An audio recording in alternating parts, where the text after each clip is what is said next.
agradecer a Deus pela oportunidade de estarmos juntos e também agradecer a Deus, agradecer a igreja, a vida do pastor Isaías, pastora Raquel, que deram todo o suporte para que a gente pudesse estar em alguns dias frequentando, e conhecendo o trabalho da Igreja Presbiteriana do Cairo e também algumas cidades como Luxor e Alexandria, bem como a cidade do Cairo e toda a sua perspectiva histórica, e para nós realmente é algo bastante interessante. E fico muito feliz por esta experiência, por esta oportunidade, e também mais feliz ainda porque alguns irmãos tiveram a oportunidade de viajar conosco pelos stories, pela internet, nós tivemos a condição de mantermos este contato, e para mim foi um grande desafio, pois Deus sabe da dificuldade que tenho para olhar para uma câmera, e foi realmente um presente, e saber que de alguma forma pudemos estar juntos neste período que estávamos tão longe foi um privilégio, foi um presente. Então, muito obrigado pela companhia na viagem, que Deus te abençoe e até as próximas. Amém? E falando em próximas, esse coração queima, pelas próximas oportunidades, e se Deus assim nos permitir, no ano de 2022 teremos algumas novidades para compartilhar juntamente com a igreja. E rapidamente, antes da reflexão desta manhã, eu gostaria de explicar parte daquilo que nós vivemos. No primeiro dia que nós chegamos no Egito, fomos até a cidade de Alexandria. Fica beirando o Mediterrâneo, uma cidade com uma vista belíssima, muito histórica. Ali tinha um farol que era uma espécie de marco da cidade, da civilização. Diante de um grande terremoto foi destruído, e o desejo deste novo governo egípcio é que ele seja reconstruído e assim a cultura egípcia seja retomada. Também nesta cidade nós temos ali a Citadel, é uma fortaleza que antes ficava numa ilha, onde foi escrita ou traduzida a Septuaginta, também conhecida nos livros acadêmicos como LXX, ou 50-10-10 em numerais romanos. Esta versão da Bíblia para nós é bastante interessante, bastante importante, pois se constatou que os jovens já não mais falavam o hebraico. A cultura grega estava tão enraizada na civilização que o hebraico tinha sido deixado, e por isso os sábios de Jerusalém convocaram 70 homens piedosos, 70 anciãos, para que eles pudessem traduzir a Bíblia do hebraico para o grego, e esta é a Septuaginta. Aí me pergunte a relevância disso para nós. Pergunte, o que isso significa? Que bom que você perguntou, isso mostra o seu interesse, Deus te abençoe por isso. O apóstolo Paulo, ao que tudo indica, se utiliza deste texto para anunciar o Evangelho. Quando ele fala a respeito das Escrituras, toda a Escritura é pronta, apta para o ensino, proveitosa para o ensino. Ele está falando sobre este trabalho, e é tão bom saber que o Evangelho de Cristo Jesus é anunciado por meio de homens falhos como nós, mas se colocam à disposição do santo trabalho. Algo que parece não ter nenhuma relevância, encanta. Assim como todo o labor e também toda a entrega, todo o sacrifício de homens, como o evangelista João Marcos, na Catedral Ortodoxa de Alexandria. Lá está sepultado o nosso irmão, e é tão belo ver a história, tão maravilhoso contemplar a história. Na parede desta catedral estão os grandes pais egípcios da igreja, que construíram a história, nos apresentam a sã doutrina, e isso realmente é impactante. Lá no segundo dia fomos até o retiro, onde no meio do deserto foi gravado aquele vídeo onde eu mostro para vocês que Deus realmente está fazendo florescer vida em meio ao deserto. É algo impressionante. O Estado egípcio é um Estado majoritariamente muçulmano, que não há uma perseguição por parte do Estado para com a igreja. No entanto, eles não facilitam em nada. Então as igrejas, por exemplo, não podem adquirir terrenos, a não ser que tenha uma liberação expressa do presidente. Na época, o Mubarak ainda era o presidente, e a igreja adquiriu um terreno no meio do deserto, deixado às traças, porque não tinha vida, não tinha nada. Um estudo foi feito, e a perspectiva era que, se chegassem a 300 metros de profundidade, ali haveria água. Começaram a escavar, e quando chegaram no 9º metro, a água surgiu. e hoje é um oásis, porque a vida está tomando o deserto. É impressionante ver aquele tapete de areia gigantesco, de repente, a vida. O verde floresce, dentro deste oásis dentro desse retiro nós temos piscinas, tem local para um grande ajuntamento que eles fazem todo ano, onde mais de 60 mil jovens são evangelizados para a glória do nome do Senhor Jesus. É impressionante ver o que Deus pode fazer quando um homem coloca o seu coração à disposição do Eterno. É algo maravilhoso. Saindo de lá, conhecemos a cidade do Cairo mais profundamente, o Vale de Giza, onde estão as 3 grandes pirâmides, é algo encantador. Também conhecemos o Museu da Civilização, algo encantador. Igualmente, fomos para a cidade de Luxor, onde tem ali o Vale dos Reis, também o Templo de Karnak, um templo que levou aproximadamente 1.700 anos para ser construído, e também o Templo de Luxor. E tudo isso, obviamente, nos encanta pela majestosa ação humana. Mas tem algo que é bem oportuno para nós. A Bíblia afirma que Moisés foi educado, foi criado diante de toda a ciência do mundo egípcio. E quando nós olhamos para um líder que Deus levanta, por vezes nós nos acostumamos com algumas expressões que dão uma depreciada na perspectiva da preparação, do preparo, do estudo, para que se execute um bom trabalho. E quando nós olhamos toda a ciência adquirida pelo mundo egípcio, tanto nas questões médicas, arquitetônicas, na perspectiva de engenharia, a questão da cosmovisão que eles tinham, nós observamos que realmente Deus chama para si homens dotados de conhecimento, cheios de intenção, de desejo para o trabalho, e faz destes homens servos dele. É impressionante ver como Deus levantou Moisés, colocou onde ele queria. Foi o chamado filho da filha de Faraó, cuidado, zelado, instruído, e faz deste grande homem um servo. E nesta posição, Deus faz grandes coisas. Deus pega grandes, transforma naquilo que Ele quer, para que a partir disso execute uma grande obra. Moisés, com todo o conhecimento, não teria condição de fazer o que Deus fez através dele. Portanto, fica aqui esta aplicação. É óbvio que Deus quer usar a sua vida e trabalhar através de você. Então, não perca tempo procrastinando, prepare-se, estamos chegando aí num novo ano, estamos chegando em 2022, onde proclamaremos os 12 dias de clamor para 12 meses de bênçãos, que Cristo está vivo. Deixe Deus usar a sua vida por meio daquilo que Ele quer. Então prepare-se, estude, levante, trabalhe, para que quando você estiver grande, Ele te faça um verdadeiro servo. E nesta perspectiva, sobre este posicionamento de Deus com relação a nós, eu gostaria de trazer uma pequena série de reflexões. Começa agora às 8 da manhã e, se Deus assim nos permitir, chegaremos até às 17 horas. E nesta primeira jornada, neste primeiro passo, eu gostaria de ler juntamente com a igreja o texto que está em João, Evangelho segundo João, capítulo 15. João capítulo 15, verso 1 em diante. João 15, verso 1 em diante. A Bíblia diz: Eu sou a videira verdadeira e o meu Pai é o agricultor.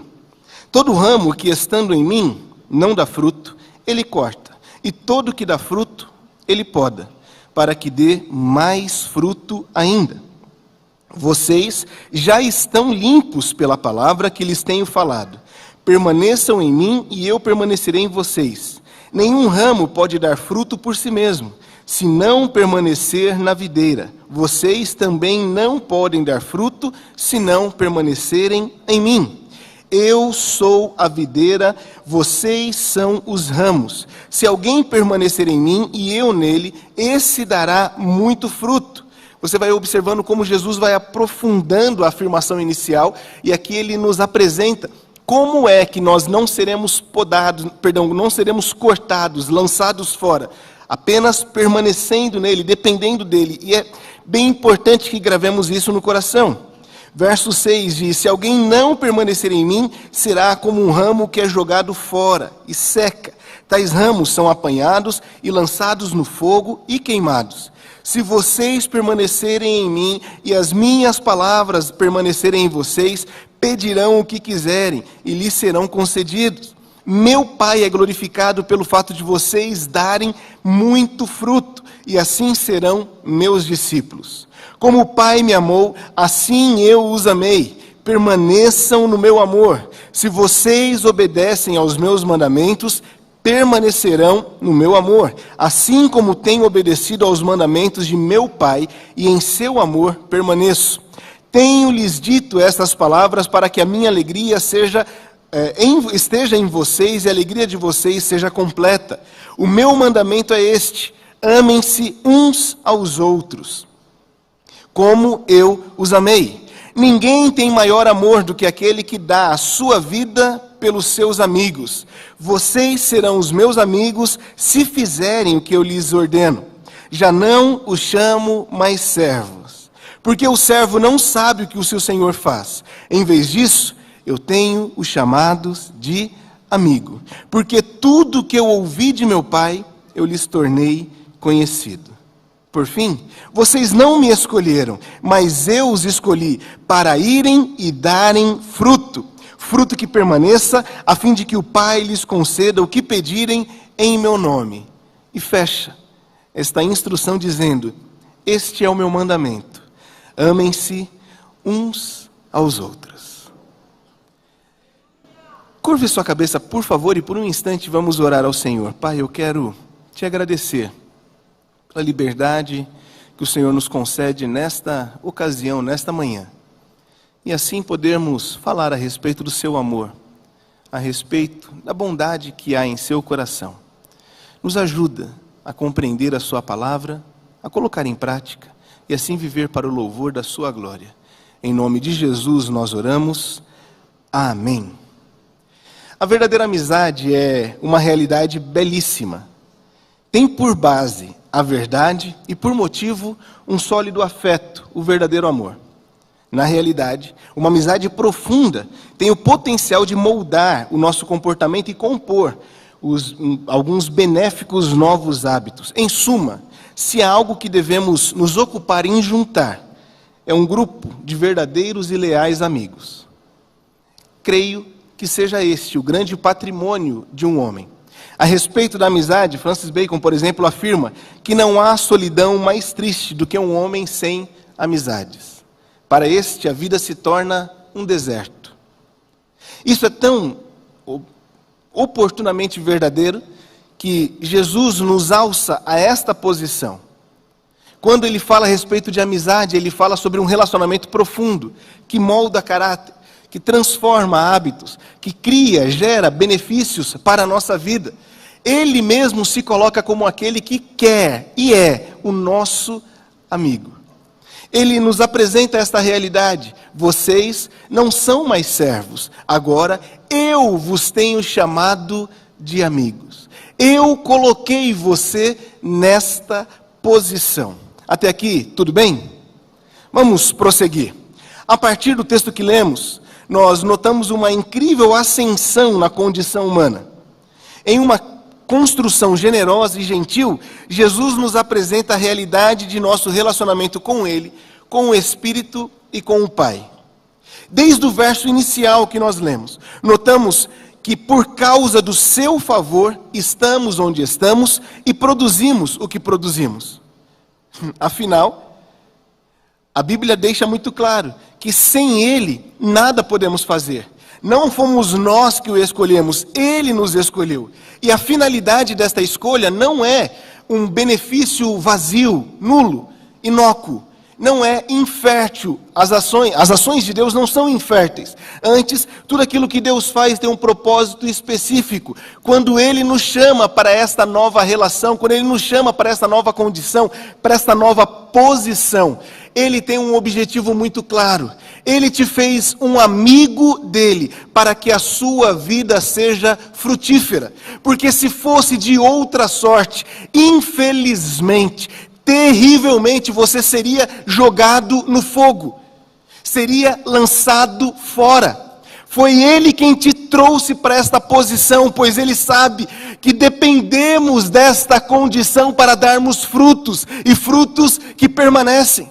Portanto, somos amigos de Deus, então precisamos ver, precisamos contar, precisamos apresentar frutos a Deus.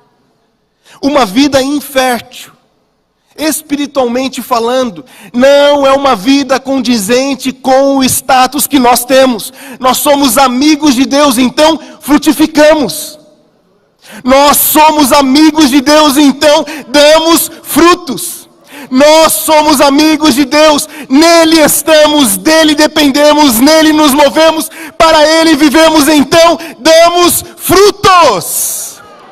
Não dá para não desejar dar frutos, não dá para se acostumar com uma vida consumista, totalmente egoísta, voltada para si. Não tem como um amigo de Deus pensar desta maneira. Não tem como um amigo de Deus se calar em seu individualismo. Aquele que foi feito amigo de Deus proclama o evangelho de dia e de noite. Quando as palavras saem dos seus lábios, Deus é glorificado. Quando as suas ações são vistas, Deus é glorificado. Esta é a nossa condição. Somos amigos de Deus. Esta condição totalmente dependente dele. Mediante a sua graça e misericórdia, o ramo foi enxertado, estávamos fora. E é interessante, o Josemar Bessa fala a respeito disso, quando menciona a Bíblia, dizendo, aquele que vencer herdará todas as coisas. A Bíblia não está falando de capacidade humana, de prevalência humana, está falando de graça divina, pois é pela graça que nós somos salvos, pela graça mediante a fé. Isto não vem de vós, é dom de Deus. É tão precioso saber que nós estávamos fora, chamados de inimigos de Deus, e hoje fomos inseridos nele. E a vida agora é nossa. A vida de Deus agora habita em nós. Nós não temos mais a sede que o mundo tem, pois o mundo vê de longe oásis, desejos, algum tipo de proveito futuro. Nós fomos inseridos nele, que é a videira verdadeira. Dele bebemos de dia e de noite, em sua palavra meditamos, então temos vida verdadeira. Temos vida, somos amigos, por causa da misericórdia de Deus. Em sumo, como palavra introdutória que fique bem estabelecido, estamos em Cristo pela graça, com a finalidade de frutificarmos. Esta é a nossa condição. Pela graça fomos inseridos, com o propósito de frutificarmos. Quando olhamos para o nosso dia a dia, mesmo diante de algumas frustrações, não tem como taparmos as misericórdias do Senhor. Não tem como. Não tem como, mesmo diante do sofrimento, mesmo diante de algumas perdas, nós fecharmos os olhos para a bondade de Deus. Pois a simples presença de Deus é um grande privilégio para nós. O verso 16 deixa isso muito claro. Não fomos nós quem fomos atrás dele. Não descobrimos o caminho sozinhos. Não fui eu que acordei um dia e disse, eu acho que tem algo além de tudo aquilo que existe. Então vou por minha própria conta buscar este além. Não foi você que decidiu ir até Cristo. Ele veio até nós. E é tão belo ver isso de maneira tão plural. Alguns testemunhos que ouvimos e quero relatar aqui durante o dia. Um deles me chamou muita atenção, pois uma mulher tinha diversas indagações a respeito da sua fé no islamismo. E para a cultura oriental, no Oriente Médio, a mulher não tem muita possibilidade de indagação, de questionar. E ela, convicta em suas dúvidas, um dia foi visitada durante o sono. Ela foi criada a todo tempo, desde o início da sua vida, na fé muçulmana. Pouquíssimo ou quase nenhum contato com Jesus, até que ela ouve um homem em seu sonho dizendo: eu sou Jesus, e quero te dar todas as respostas que o seu coração precisa. Ela começa a escutar grandes testemunhos da parte de Cristo, tirando todas as dúvidas. Quando amanhece, ela está encorajada. Chega na hora do café da manhã e se dirige ao seu marido. Isso é um grave erro.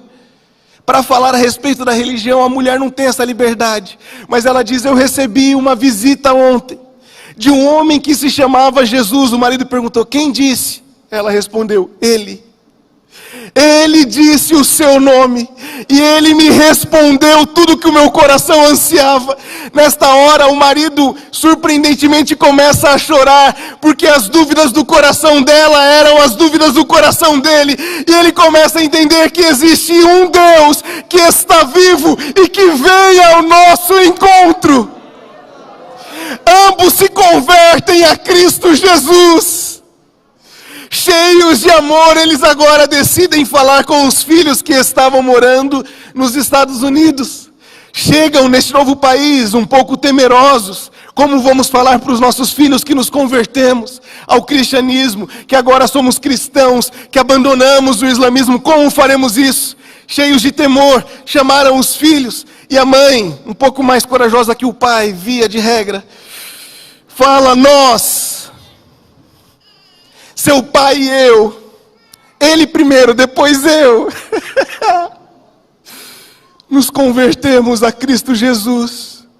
Os filhos olham um para o outro e depois de um segundo de total paralisia começam a pular e chorar, porque eles diziam: há um ano atrás, quando chegamos aqui, fomos convidados para um culto na faculdade. Lá nos foi revelado a palavra. A Ele nós nos entregamos e estamos orando por vocês há um ano. Cristo veio até nós. E em seu santo ofício, Ele permanece sendo o mesmo. Ele continua fazendo, Ele continua trabalhando. Quantas experiências maravilhosas! Isto que nós vivemos é um baita benefício. Ele veio até nós e nos apresenta uma condição: permaneçam em mim, obedeçam a mim. Isto aqui é incrível, pois o grande mandamento a ser obedecido não nos leva para uma vida vazia, sozinha, isolada. O grande mandamento a ser obedecido é: amem-se como eu vos amei. E aí fica um questionamento: para sermos amigos de Deus, nos é apresentado este requisito, esta condição: amar como Ele nos amou. Este é o preço pela amizade de Cristo. Enquanto o mundo cobra apenas o seu próprio prazer. E aí temos, como disse Josué, caminhos de vida e de morte diante de nós. O que escolheremos? Amar a Cristo, ser amigo de Cristo, incide em sermos amorosos como Ele foi entre nós. Olha a responsabilidade que nos cabe. É essencialmente coletiva a amizade com Cristo. Jesus vai explicar isso em Mateus capítulo 19, quando ele é questionado a respeito do primeiro e grande mandamento. E ele responde: amarás ao teu Deus sobre todas as coisas. O jovem fariseu que lhe questiona, meio que satisfeito, vai embora. Jesus puxa pela roupa e fala: ei, jovem gafanhoto, tem mais um tequinho de sabedoria para você. Você precisa saber que amar a Deus acima de todas as coisas te responsabiliza em amar ao teu próximo como a ti mesmo. Literalmente são relações interdependentes, condicionadas. A relação vertical baliza as minhas relações horizontais. Em suma, se eu amo horizontalmente, é porque eu amo verticalmente. A saúde dos meus relacionamentos horizontais aponta para a saúde do meu relacionamento vertical.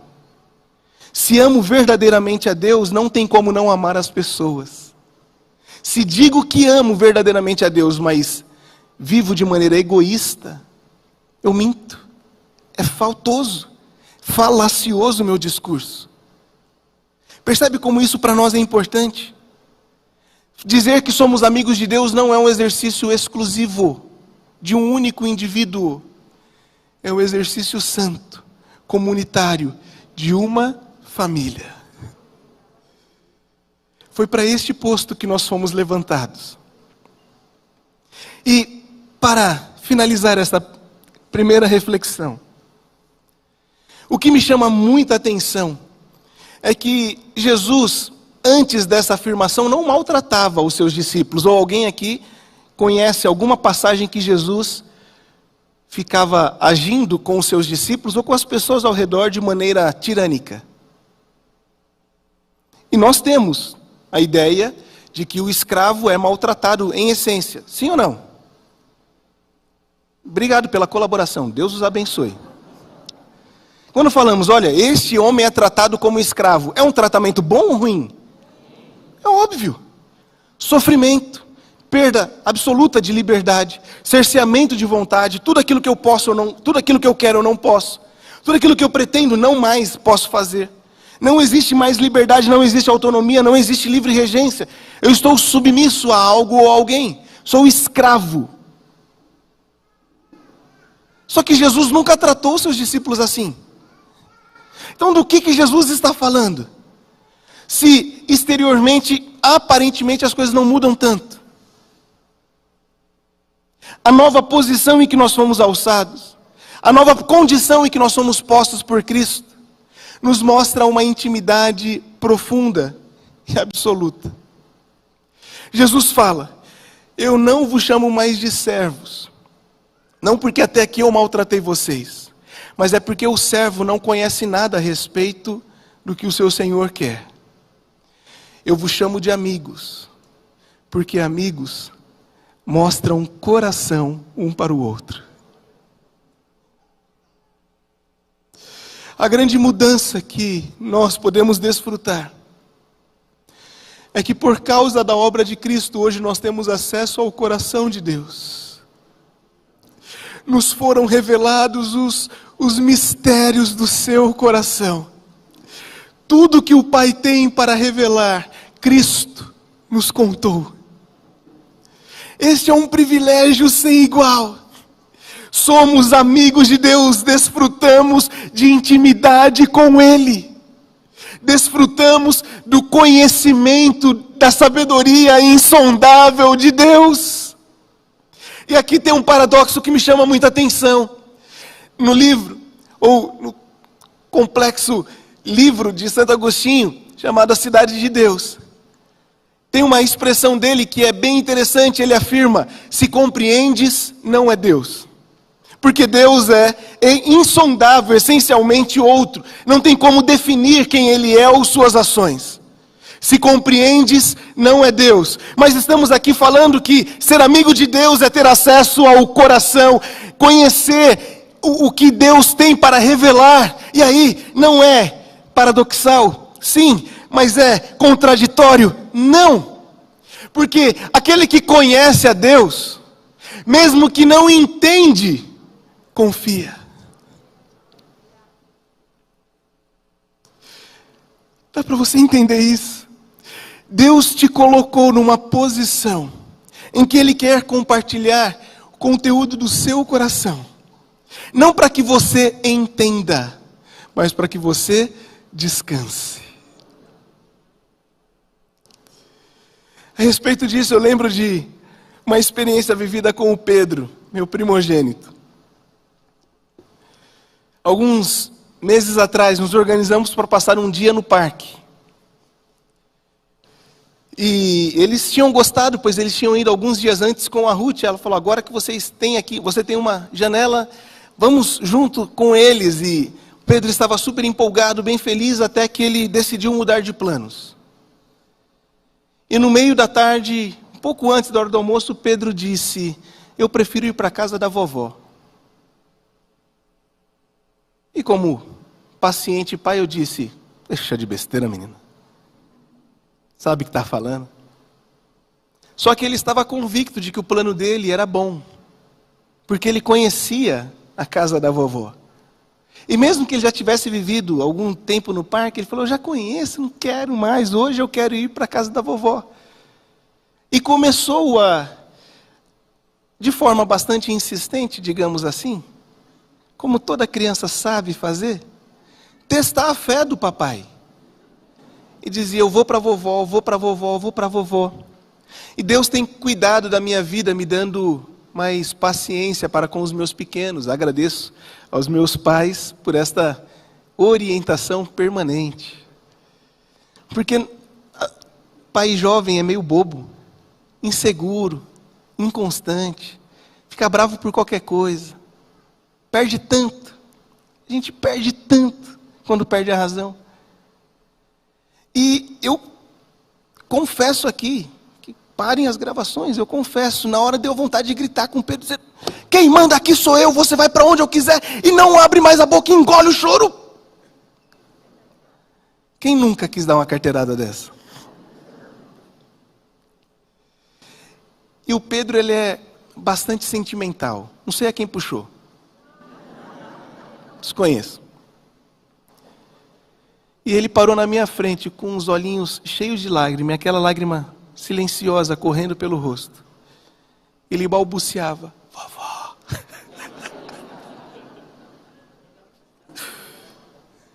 Falei: rapaz. Naquele momento, o Espírito Santo, por meio do seu fruto, da longanimidade, me fez abraçar o meu filho. E ele foi o próprio Deus, que eu abracei bem forte. E ao pé do ouvido eu dizia a ele: Pedro, papai te ama. Papai te ama. Aí eu coloquei ele na minha frente e disse: eu te amo de um jeito que você nunca vai conseguir entender. Eu estava rasgando o meu coração para o meu filho e mostrando para ele. Falei: olha, eu te amo de um jeito que você nunca vai conseguir se amar. Eu te amo muito mais do que um dia você vai poder amar a si mesmo. E ele continuava: vovó. E eu abraçando, insistindo: eu te amo. Resumindo, fomos para o parque. E teve uma hora que estávamos somente eu e ele numa bicicleta. E ele sentado olhando para um lago. Aí eu chamei a atenção dele e perguntei: gostou de vir para o parque, filho? Ele entendeu. De uma forma tão maravilhosa, ele me olhou. Aqueles olhinhos voltaram a se encher de lágrimas. E ele assinou com a cabeça positivamente. E aí o Espírito Santo me levou a perguntar a ele: valeu a pena confiar no Pai, filho? E a resposta dele foi um abraço. Tão maravilhoso. Tão profundo.